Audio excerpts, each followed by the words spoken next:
ನಮಸ್ಕಾರ ಸ್ನೇಹಿತರೆ, welcome back to my channel.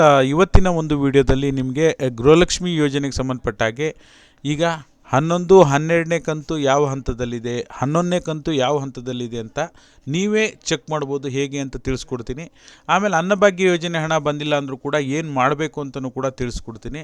ಈಗ ಆಲ್ರೆಡಿ ಸಚಿವೆ ಲಕ್ಷ್ಮೀ ಹೆಬ್ಬಾಳ್ಕರ್ ಮೇಡಮು ಬಹುಮಾನದ ಬಗ್ಗೆ ಹೇಳಿದರು. ಬಹುಮಾನದಕ್ಕೆ ಸಂಬಂಧಪಟ್ಟಾಗಿ ಆಲ್ರೆಡಿ ವೀಡಿಯೋನ ನಾನು ಟೆಲಿಗ್ರಾಮ್ ಮತ್ತು ವಾಟ್ಸಪ್ ಗ್ರೂಪಲ್ಲಿ ಹಾಕಿದ್ದೀನಿ, ಮಿಸ್ ಮಾಡಿದೆ ನೋಡಿ. ನಿನ್ನೆ ಏನು ಮಾಹಿತಿ ಕೊಟ್ಟಿದ್ದೆ ಅದ್ರ ಬಗ್ಗೆಯೂ ಕೂಡ ಟೆಲಿಗ್ರಾಮ್ ಮತ್ತು ವಾಟ್ಸಪ್ ಗ್ರೂಪಲ್ಲಿ ಹಾಕಿದ್ದೀನಿ. ಅದನ್ನ ಹೇಳೋದು ಮರ್ತೇ ಬಿಟ್ಟಿದ್ದೆ, ದಯವಿಟ್ಟು ಕ್ಷಮಿಸಿ. ಹಾಗಾಗಿ ನಿಮಗೆ ಅಲ್ಲೇ ಮಾಹಿತಿ ಸಿಗುತ್ತೆ. ಏನೇ ಸರ್ಕಾರದಿಂದ ಅಧಿಕೃತವಾದ ಮಾಹಿತಿ ಬಂದರೆ ಖಂಡಿತವಾಗ್ಲೂ ಕೂಡ ಅಪ್ಡೇಟ್ ಮಾಡುವಂಥ ಕೆಲಸವನ್ನು ಮಾಡ್ತೀನಿ. ದಯವಿಟ್ಟು ನೀವು ಟೆಲಿಗ್ರಾಮ್ ಮತ್ತು ವಾಟ್ಸಪ್ಗೆ ಫಾಲೋ ಮಾಡ್ಕೊಂಡಿರ್ರಿ. ಏನೇ ಸರ್ಕಾರದಿಂದ ಅಪ್ಡೇಟ್ ಬಂದರೂ ಕಳಿಸ್ತಾ ಇರ್ತೀನಿ, ಓಕೆನಾ. ವೀಡಿಯೋನ ಪೂರ್ತಿಯಾಗಿ ನೋಡಿ. ಹೊಸದಾಗಿ ಚಾನಲ್ ನೋಡ್ತೀರ ಸಬ್ಸ್ಕ್ರೈಬ್ ಮಾಡ್ಕೊಳ್ಳಿ. ಹಾಗೆ ಪ್ರತಿಯೊಬ್ಬರು ವೀಡಿಯೋಕ್ಕೆ ಒಂದು ಲೈಕ್ ಕೊಡುವ ಮೂಲಕ ಸಪೋರ್ಟ್ ಮಾಡಿ, ಓಕೆನಾ. ಈಗ ನಿಮಗೆ ಗೃಹಲಕ್ಷ್ಮಿ 11ನೇ ಕಂತು ಬಂದಿದೆ. 12, 13 ಇನ್ನೇನು ಬಿಡುಗಡೆ ಆಗೋಕ್ಕೆ ಶುರುವಾಯಿತು. ಬಂದಿಲ್ಲ ನಿಮಗೆ ಅಂದರೆ ನೀವು ಕೂಡ ನಿಮಗೆ ಏನಾಗಿದೆ, ನಿಮ್ಮದೇನಾದರೂ GST ಅಂತ ಬಂದಿದೆಯಾ, ಇನ್ಕಮ್ ಟ್ಯಾಕ್ಸ್ ಅಂತ ಬಂದಿದೆಯಾ, ನಿಮಗೆ ಬರುತ್ತಾ ಇಲ್ವಾ ಅನ್ನೋದನ್ನು ನೀವು ಕೂಡ ಖಂಡಿತವಾಗ್ಲೂ ಚೆಕ್ ಮಾಡ್ಬೋದು. ಆಮೇಲೆ 11ನೇ ಕಂತು ಇನ್ನೂ ಕೂಡ 20% ಜನರಿಗೆ ಇನ್ನೂ ಕೂಡ ಗೃಹಲಕ್ಷ್ಮಿ 11ನೇ ಕಂತು ಬಂದಿಲ್ಲ. ಅವರು ಕೂಡ ತಪ್ಪದೇ ಈ ಕೆಲಸವನ್ನು ನೀವು ಮಾಡಲೇಬೇಕು. ಯಾಕೆಂದರೆ ನಿಮಗೆ ಸಮಾಧಾನ ಆಗುತ್ತೆ, ನಿಮಗೆ ಹಣ ಬರುತ್ತಾ ಇಲ್ವಾ ಅಂತ, ಓಕೆನಾ. ಆಮೇಲೆ ಆಹಾರ ವೆಬ್ಸೈಟಲ್ಲಿ ನಿಮಗೆ ಏನಾದರೂ ಏಪ್ರಿಲ್ ತಿಂಗಳದ್ದು ಈ ರೀತಿ ತೋರಿಸ್ತಾ ಇದೆ ಅಂದರೆ, ಓಕೆನಾ, ಏಪ್ರಿಲ್ ಮಂತಿಂದು ಈ ರೀತಿ ತೋರಿಸ್ತಾ ಇದೆ ಅಂದರೆ ನಿಮಗೆ ಪೇಮೆಂಟ್ ಪಾವತಿ ಆಗಿದೆ, ನಿಮ್ಮ ಬ್ಯಾಂಕ್ ಡೀಟೇಲ್ಸ್ ಎಲ್ಲ ತೋರಿಸ್ತಾ ಇದೆ ಅಂದರೆ ನೀವೇನು ವರಿ ಮಾಡೋವಂಥ ಅಗತ್ಯ ಇಲ್ಲ. ಖಂಡಿತವಾಗ್ಲೂ ನಿಮಗೆ ಮೇ, ಜೂನ್, ಜುಲೈ 3 ತಿಂಗಳ ಅನ್ನಭಾಗ್ಯ ಹಣ ಜಮಾ ಆಗುತ್ತೆ. ಅಕ್ಟೋಬರ್ನಿಂದ ನಿಮಗೆ ಆಲ್ರೆಡಿ ದಿನಸಿ ಕಿಟ್ ಕೊಡಲಿಕ್ಕೆ ವ್ಯವಸ್ಥೆ ಮಾಡಿದ್ದಾರೆ. ಅಕ್ಟೋಬರ್ವರೆಗೂ ಕೂಡ ಅನ್ನಭಾಗ್ಯ ಹಣ ಬರುತ್ತೆ. ಅಕ್ಟೋಬರ್ ನಂತರ ನಿಮಗೆ ಅನ್ನಭಾಗ್ಯ ಹಣ ಬರಲ್ಲ.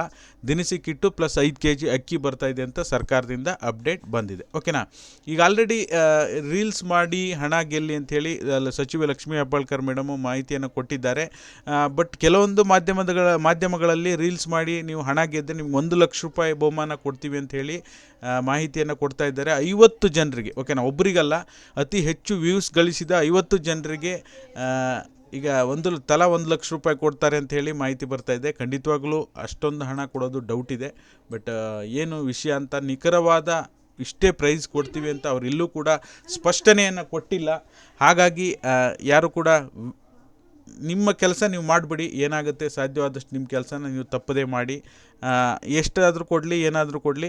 ಬಟ್ ಆದರೆ ಅದಕ್ಕಿಂತ ಇಂಪಾರ್ಟೆಂಟ್ ಏನಪ್ಪ ಅಂದರೆ, ಬಹಳ ಮುಖ್ಯವಾದ ಇನ್ನೊಂದು ವಿಚಾರ ಏನಪ್ಪ ಅಂದರೆ, ಗೃಹಲಕ್ಷ್ಮಿ 12 ಮತ್ತು 13ನೇ ಕಂತಿನ ಹಣ ಕೆಲವೊಂದು ಮಾಧ್ಯಮಗಳಲ್ಲಿ ಬರ್ತಾ ಇದೆ. ಈಗ ಆಲ್ರೆಡಿ ಸಚಿವೆ ಲಕ್ಷ್ಮೀ ಹೆಬ್ಬಾಳ್ಕರ್ ಮೇಡಮ್ ಹೇಳಿರೋ ಪ್ರಕಾರ ಈಗ ಕೊನೆಯ ಹಂತದಲ್ಲಿದೆ. ಇನ್ನೇನು ಕೆಲವೇ ದಿನಗಳಲ್ಲಿ ಶೀಘ್ರದಲ್ಲೇ 12 ಮತ್ತು 13 ಎರಡೂ ಒಟ್ಟಿಗೆ 4,000 ರೂಪಾಯಿ ನಾವು ಜಮಾ ಮಾಡ್ತೀವಿ ಅಂತ ಒಂದು ಕಡೆ ಸರ್ಕಾರ ಹೇಳ್ತಾ ಇದೆ, ಸರ್ಕಾರ ಅಪ್ಡೇಟನ್ನು ಕೊಡ್ತಾ ಇದೆ. ಬಟ್ ಆದರೆ ಇನ್ನೂ ಕೂಡ ಬಿಡುಗಡೆ ಆಗೋದು ಲೇಟ್ ಆಗುತ್ತೆ ಅಂತ ಒಂದು ಮಾಹಿತಿ, ಹೊಸ ಮಾಹಿತಿ ಅಪ್ಡೇಟ್ ಬಂದಿದೆ. ಅದನ್ನು ಪ್ರೂಫ್ ಕೂಡ ನನ್ನ ಟೆಲಿಗ್ರಾಮ್ ಮತ್ತು ವಾಟ್ಸಪ್ ಗ್ರೂಪಲ್ಲಿ ಹಾಕಿರ್ತೀನಿ ನೋಡಿ.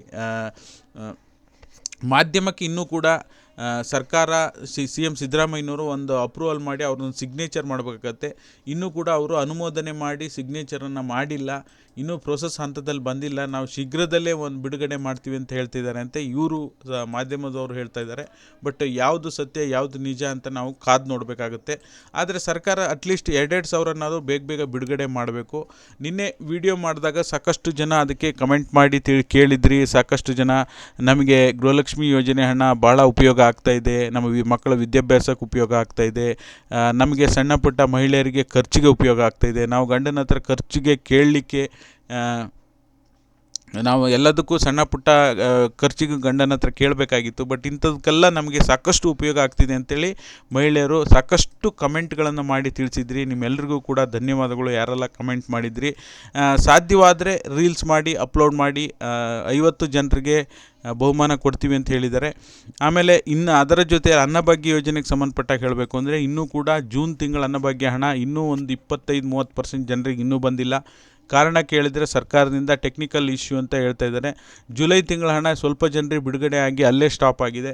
ನಿಮಗೂ ಕೂಡ ಬಿಡುಗಡೆ ಆದರೆ ನಿಮ್ದು ಯಾವ ಜಿಲ್ಲೆ ಕರೆಕ್ಟಾಗಿ ಮೆನ್ಷನ್ ಮಾಡಿ ಡೀಟೇಲ್ಸನ್ನು ಹಾಕೋದನ್ನು ಮರಿಬೇಡಿ. ಆಮೇಲೆ ನಿಮಗೆ ಅನ್ನಭಾಗ್ಯ ಹಣ ಬಂದೇ ಇಲ್ಲ ಅಂದರೆ ನಿಮಗೆ ಏಪ್ರಿಲಿಂದ ಈ ಥರ ಚೆಕ್ ಮಾಡಿದಾಗ ಯಾವ ಬ್ಯಾಂಕು ಎಲ್ಲ ಡೀಟೇಲ್ಸ್ ಇತ್ತು ಅಂದರೆ ನೀವೇನು ವರಿ ಮಾಡೋವಂಥ ಅಗತ್ಯ ಇಲ್ಲ. ಖಂಡಿತವಾಗ್ಲೂ ಕೂಡ ನಿಮಗೆ ಹಣ ಜಮಾ ಆಗುತ್ತೆ. ಯಾಕೆಂದರೆ ಏಪ್ರಿಲ್ ಮಂತೇ ಮೇಜರ್ ನಿಮಗೆ ಇಲ್ಲಿ ತೋರಿಸ್ತಾ ಇರೋದು, ಓಕೆನಾ. ಮೇ ಮತ್ತು ಜೂನ್, ಜುಲೈ, ಜೂನ್ವರೆಗೂ ಕೂಡ DBTಯಲ್ಲಿ ಶೋ ಆಗ್ತಿದೆ. ಬಟ್ ಆದರೆ ಇಲ್ಲಿ ನಿಮಗೆ ಏಪ್ರಿಲ್ವರೆಗೂ ಮಾತ್ರ ತೋರಿಸ್ತಾ ಇದೆ, ಮೇ ಮತ್ತು ಜೂನ್ ಎರಡೂ ಕೂಡ ತೋರಿಸ್ತಾ ಇಲ್ಲ. ಬಟ್ ಹಣ ಬಿಡುಗಡೆ ಆಗಿದೆ. ಹಾಗಾಗಿ ನಿಮಗೆ ಈ ರೀತಿ ಬ್ಯಾಂಕ್ ಡೀಟೇಲ್ಸು ಎಲ್ಲವೂ ಕೂಡ ಓಪನ್ ಆಗ್ತಾ ಇದೆ ಅಂದರೆ ಕೆಳಗಡೆ ಜಮಾ ಆಗಿರುವಂಥ ಡೇಟು ಎಲ್ಲ ಮೆನ್ಷನ್ ಆಗಿ ಓಪನ್ ಆಗ್ತಿದೆ ಅಂದರೆ ನಿಮಗೆ ಜುಲೈ ಹಣನೂ ಬರುತ್ತೆ, ಜೂನ್ ಹಣನೂ ಬರುತ್ತೆ. ಯಾರು ಕೂಡ ವರಿ ಮಾಡುವಂಥ ಅಗತ್ಯ ಇಲ್ಲ. ಈ ರೀತಿಯಾಗಿ ನೀವು ಕಂಡು ಹಿಡ್ಕೋಬೋದು. ಓಕೆನಾ. ನಿಮಗೆ ಏನಾದರೂ ಗೃಹಲಕ್ಷ್ಮಿ ಹಣ 11ನೇ ಕಂತು ಬಂದಿಲ್ಲ ಅಂದರೆ ನೀವು ನಿಮ್ಮ ಮೊಬೈಲ್ನಲ್ಲೇ ಚೆಕ್ ಮಾಡೋಕ್ಕಾಗಲ್ಲ. ನೀವು ಇಲ್ಲಿ ನಿಮ್ಮ ಹತ್ತಿರದ ಗ್ರಾಮ 1, ಬೆಂಗಳೂರು 1, ಕರ್ನಾಟಕ 1ಗೆ ಹೋಗಿ ಅರ್ಜಿ ಸ್ಟೇಟಸನ್ನು ಚೆಕ್ ಮಾಡಿದ್ರೆ ಪುಷ್ ಟು DBT ಇರುತ್ತೆ. ಈಗ 11ನೇ ಕಂತು ಪುಷ್ ಟು DBT ಇರುತ್ತೆ. ಬಟ್ 12, 13ನೇ ಕಂತು ಕೂಡ ಪುಷ್ ಟು DBTಗೆ ಅವರೇನಾದರೂ ಕೊನೆ ಹಂತದಲ್ಲಿದೆ ಅಂದರೆ ಅರ್ಜಿ ಸ್ಟೇಟಸನ್ನು ಚೆಕ್ ಮಾಡಿಸಿ ಪುಷ್ ಟು DBT ಬಂದಿತ್ತು ಅಂದರೆ ಕೊನೆ ಹಂತದಲ್ಲಿದೆ ಅಂತ ಕಂಡುಹಿಡ್ಕೋಬೋದು.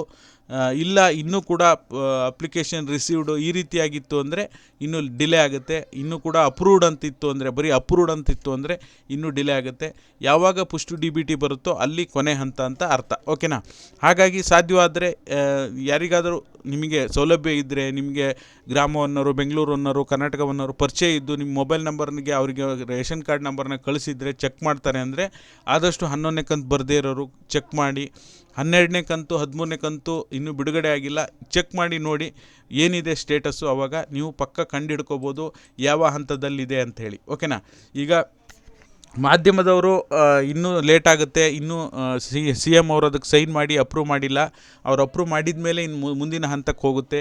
ಇನ್ನೂ 15 ದಿವಸ ಲೇಟ್ ಆಗ್ಬೋದು ಅಂಥೇಳಿ ಹೊಸ ಮಾಹಿತಿಯನ್ನು ಕೊಡ್ತಾ ಇದ್ದಾರೆ. ಬಟ್ ಇದೊಂದು ಶಾಕಿಂಗ್ ಸುದ್ದಿ ಅಂತಲೇ ಹೇಳ್ಬೋದು. ಸರ್ಕಾರ ನೋಡಿದರೆ ಇನ್ನು ಶೀಘ್ರದಲ್ಲೇ ಕೆಲವೇ ಒಂದು ವಾರದಲ್ಲೇ ಬಿಡುಗಡೆ ಮಾಡ್ತೀವಿ ಅಂತ ಹೇಳಿ ಈಗ ಆಲ್ರೆಡಿ ಒಂದು ವಾರ ಆಗ್ತಾ ಬಂತು. ಆಲ್ರೆಡಿ ಇನ್ನೂ ಬಿಡುಗಡೆ ಆಗಿಲ್ಲ 12ನೇ 13ನೇ ಕಂತು. ಮಾಧ್ಯಮದಲ್ಲಿ ನೋಡಿದರೆ ಈ ರೀತಿಯಾಗಿ ನಮಗೆ ಯಾವುದೇ ರೀತಿ ಮಾಹಿತಿ ಸರ್ಕಾರದಿಂದ ದೊರಕಿಲ್ಲ. ಮಹಿಳಾ ಮತ್ತು ಮಕ್ಕಳ ಅಭಿವೃದ್ಧಿ ಇಲಾಖೆಗೆ ಇನ್ನೂ ಕೂಡ ಹಣ ಬಂದಿಲ್ಲ ಅಂಥೇಳಿ ಮಾಹಿತಿಯನ್ನು ಕೊಡ್ತಾ ಇದ್ದಾರೆ. ಯಾವುದು ಸತ್ಯ ಯಾವುದು ಮಿಥ್ಯ ನೋಡಬೇಕಾಗತ್ತೆ, ಕಾದು ನೋಡಬೇಕಾಗತ್ತೆ. ನನ್ನ ಕಡೆಯಿಂದ ನಿಮಗೊಂದು ಅಪ್ಡೇಟ್ ಏನಪ್ಪ ಅಂದರೆ, ನಿಮಗೆ 11ನೇ ಕಂತು ಬಂದಿಲ್ಲ ಅಂದರೂ ಅರ್ಜಿ ಸ್ಟೇಟಸ್ ಚೆಕ್ ಮಾಡಿ ನೋಡಿ. 12, 13 ಬಂದಿಲ್ಲ ಅಂದರೂ ಅರ್ಜಿ ಸ್ಟೇಟಸ್ ಚೆಕ್ ಮಾಡಿ ನೋಡಿ. ಸಾಧ್ಯವಾದರೆ ಗೊತ್ತಾಗುತ್ತೆ ಯಾವ ಹಂತದಲ್ಲಿದೆ ಅಂತ ನೀವು ಚೆಕ್ ಮಾಡ್ಬೋದು. ಇನ್ನು ಆಹಾರ ವೆಬ್ಸೈಟಿಗೆ ಬಂದು ಇಲ್ಲಿ DBT ಸ್ಟೇಟಸನ್ನು ಚೆಕ್ ಮಾಡಿ ಏಪ್ರಿಲ್ ಮಂತಿನ ಜಮಾ ಆಗಿದೆ ಅಂದರೆ ನಿಮ್ಮದೇನೂ ಪ್ರಾಬ್ಲಮ್ ಇಲ್ಲ, ಅಲ್ಲಿಗೆ ನೀವು ಆರಾಮಾಗಿರ್ಬೋದು. ನಿಮ್ಮ ಕಡೆಯಿಂದ ಏನೂ ಪ್ರಾಬ್ಲಮ್ ಇಲ್ಲ. ಸರ್ಕಾರದ ಕಡೆಯಿಂದನೇ ಹಣ ಹಾಕೋದು ಟೆಕ್ನಿಕಲ್ ಇಶ್ಯೂಯಿಂದ ಡಿಲೇ ಆಗಿದೆ. ಖಂಡಿತವಾಗ್ಲೂ ಹಣ ಜಮಾ ಆಗುತ್ತೆ ಅಂತ ಹೇಳ್ಬೋದು. ಯಾವುದೇ ಮಾಹಿತಿ ಸಿಕ್ಕರೂ ನಾನು ಎಲ್ಲ ವೀಡಿಯೋದಲ್ಲೂ ಮೆನ್ಷನ್ ಮಾಡೋಕ್ಕೆ ಹೋಗಲ್ಲ. ಸರ್ಕಾರದಿಂದ ಅಪ್ಡೇಟು ಪ್ರೂಫನ್ನು ನಾನು ವಿತ್ ಪ್ರೂಫ್ ಹೇಳ್ತೀನಿ ಅಂತ ಹೇಳ್ತಾ ಇರ್ತೀನಿ ವೀಡಿಯೋದಲ್ಲಿ. ಅದನ್ನು ಟೆಲಿಗ್ರಾಮ್ ಮತ್ತು ವಾಟ್ಸಪ್ ಗ್ರೂಪಲ್ಲಿ ಹಾಕಿರ್ತೀನಿ. ಯಾರೆಲ್ಲ ನೋಡಿಲ್ಲ ದಯವಿಟ್ಟು ಅಲ್ಲಿ ಕ್ಲಿಕ್ ಮಾಡಿ ನೋಡಿ. ನಿಮಗೂ ಕೂಡ ಖಂಡಿತವಾಗ್ಲೂ ನಿಖರವಾದ ಮಾಹಿತಿ ಏನಿದೆ ಪ್ರೂಫು ಅಲ್ಲಿ ಹಾಕಿರ್ತೀನಿ. ಒಂದೊಂದು ಟೈಮ್ ಅದನ್ನ ಹೇಳೋದನ್ನು ಮರ್ತಿರ್ತೀನಿ. ಓಕೆನಾ.